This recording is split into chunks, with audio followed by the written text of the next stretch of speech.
प्यारे बच्चों नमस्कार। मैं अंकित दुबे आपका स्वागत करता हूं अपने YouTube channel smart study by Ankit पर।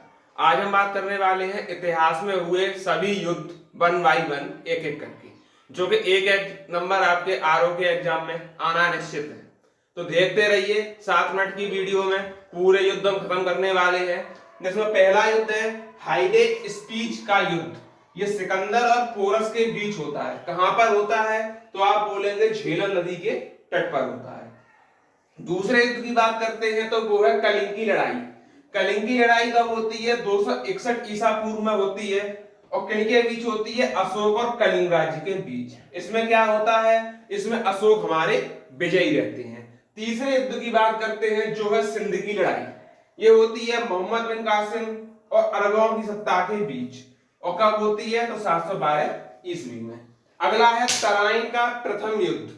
तराइन का प्रथम युद्ध होता है 1191 ईस्वी में। इसमें क्या होता है? मोहम्मद गौरी को पराजय मिलती है पृथ्वीराज चौहान के द्वारा, जो कि पृथ्वीराज थर्ड के नाम से विख्यात है।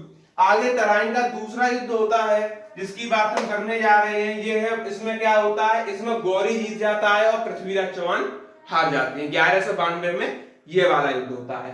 आगे बात करते हैं चंदावर का युद्ध, जो मोहम्मद गौरी और जयचंद के बीच होता है 1194 में, जिसमें गौरी जो है हमारा वो विजयी होता है और जयचंद की पराजय होती है। अब चलते हैं आगे के युद्ध में।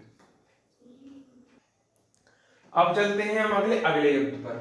अगला युद्ध है तराइन का तृतीय युद्ध, जो कब होता है तो 1215 ईस्वी में होता है इल्तुतमिश और यल्दोज के मध्य, जिसमें इल्तुतमिश विजयी होता है। ठीक, आगे बात करते हैं पानीपत का प्रथम युद्ध। पानीपत का प्रथम युद्ध आपका होता है 1526 में बाबर और इब्राहिम लोदी के बीच, जिसमें बाबर विजयी रहता है। आगे पानीपत का दूसरा युद्ध होता है, वो होता है 1556 में, जो होता है अकबर और हेमू के बीच और इसमें अकबर विजयी होता है। अगला युद्ध होता है पानीपत का तीसरा युद्ध, जो 1761 में होता है। कब होता है? 1761 में होता है। अहमद शाह अब्दाली और मराठों के बीच होता है। किसके बीच? अहमद शाह अब्दाली और मराठों के बीच होता है, जिसमें अब्दाली विजयी होता है।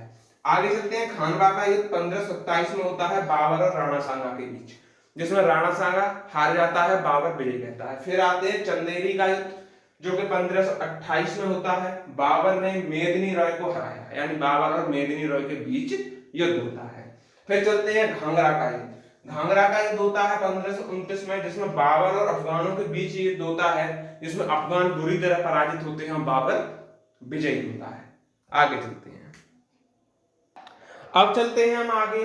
अगला है कन्नौजिया बेलग्राम का युद्ध। किसका? कन्नौजिया बेलग्राम का युद्ध। ये युद्ध 1540 में होता है। किनके बीच? शेरशाह और हुमायूं के बीच होता है। इसमें क्या होता है कि हुमायूं पराजित होता है, शेरशाह की विजय होती है और हुमायूं को खदेड़ के भगा दिया जाता है। लेकिन अगले ही युद्ध सरहिंद के युद्ध में हुमायूं वापस ही करता है और हुमायूं शेरशाह के वंशजों को पराजित करता है, यानी कि शेरशाह को हराता है, उसके वंशजों को हराता है। सरहिंद का युद्ध 1555 में होता है और आगे चल के 1556 में हुमायूं की मृत्यु हो जाती है सीढ़ियों से गिरकर। दोनों युद्ध हो गए, कन्नौज का और सरहिंद का। अब चलते हैं तालीकोटा का युद्ध। तालीकोटा का युद्ध 1565 में होता है। विजयनगर साम्राज्य का अंत हो जाता है। क्या होता है? विजयनगर साम्राज्य का अंत हो जाता है। हल्दी घाटी का युद्ध, जो कि 1576 में होता है, अकबर और राणा प्रताप के बीच होता है। अकबर और महाराणा प्रताप के बीच होता है। अकबर इसमें विजयी होता है। अगला है असीरगढ़ का युद्ध, जो कि 1601 में होता है, अकबर और मीरन बहादुर के बीच। अकबर और मीरन बहादुर के बीच होता है असीरगढ़ का युद्ध, अकबर इसमें विजयी होता है। प्लासी का युद्ध होता है, किसके बीच होता है तो अंग्रेज और सिराजुद्दौला के बीच, जिसमें सिराजुद्दौला पराजित होता है। आगे चलते हैं खुर्दा का युद्ध। खुर्दा का युद्ध 1795 में होता है। पेशवा माधवराव ने निजाम को हराया, यानी माधवराव ने किसको हराया? निजाम को हराया। चलते हैं अगले युद्धों की तरफ। आगे चलते हैं बक्सर का युद्ध 1764 में होता है। खूब पढ़ा है आपने। किसके बीच होता है? ब्रिटिश और शाह आलम द्वितीय। ब्रिटिश अलग थे, शाह आलम द्वितीय अवध और बंगाल के नवाब एक साथ थे। तीनों के साथ ब्रिटिश का युद्ध होता है और याद रखें ब्रिटिश यहाँ पर बहुत ताकतवर हो जाती है तीनों लोगों को हराकर। अब चलते हैं प्रथम आंग्ल मैसूर युद्ध। प्रथम आंग्ल मैसूर 1767 से 69 के बीच होता है और हैदर अली बना ब्रिटिश होता है, जिसमें हैदर अली जो होता है वो क्या होता है, विजयी होता है। और ये जो युद्ध होता है ये मद्रास की संधि से समाप्त होता है।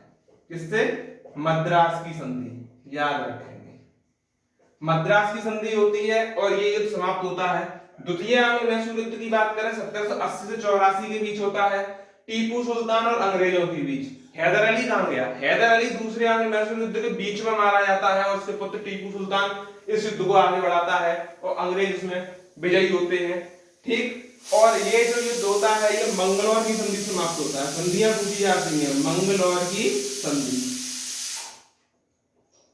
ये मंगलौर की संधि से समाप्त होता है।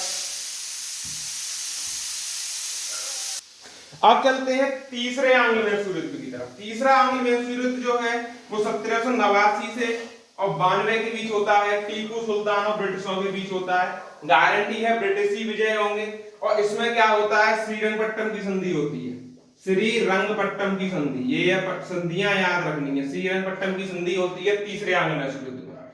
चतुर्थ आंग्ल मैसूर युद्ध सबसे लास्ट में होता है, 1798-99 के बीच होता है और इसमें क्या होता है, टीपू सुल्तान मारा जाता है।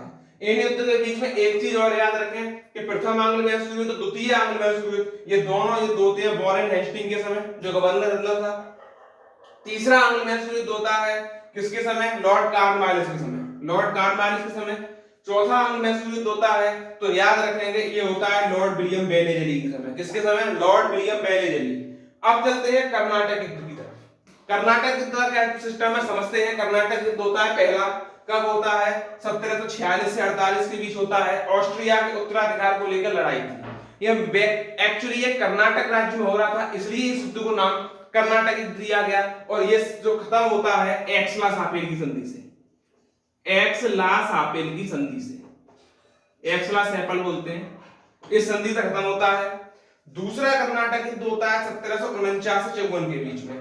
कर्नाटक के उत्तराधिकार को लेकर संघर्ष था और ये खत्म होता है, याद रखना, पांडिचेरी की संधि से, पांडिचेरी की संधि से। तीसरा कर्नाटक युद्ध होता है तो 1758 से 63 के बीच होता है। यूरोप में सप्तवर्षीय संघर्ष प्रारंभ हुआ था, उसको लेकर तीसरा युद्ध होता है और ये खत्म होता है सूरत की संधि से। किससे, सूरत की संधि से। इस तरह हमने कई युद्ध कर लिए हैं और देखते हैं एक आध युद्ध और बचे हैं, उन पर भी नजर डाल लेते हैं। अब मैं एक युद्ध की सीरीज और लेके आऊंगा कल, बचे कुछ युद्ध हैं उनको भी खत्म करेंगे। आंग्ल मराठा युद्ध, आंग्ल अफगान युद्ध, आंग्ल नेपाल युद्ध, ये सभी छोटे मोटे युद्ध बचे हैं, उनको भी लेके एक वीडियो और आएगी। तो बने रहें धैर्यपूर्वक। जय हिंद, जय भारत।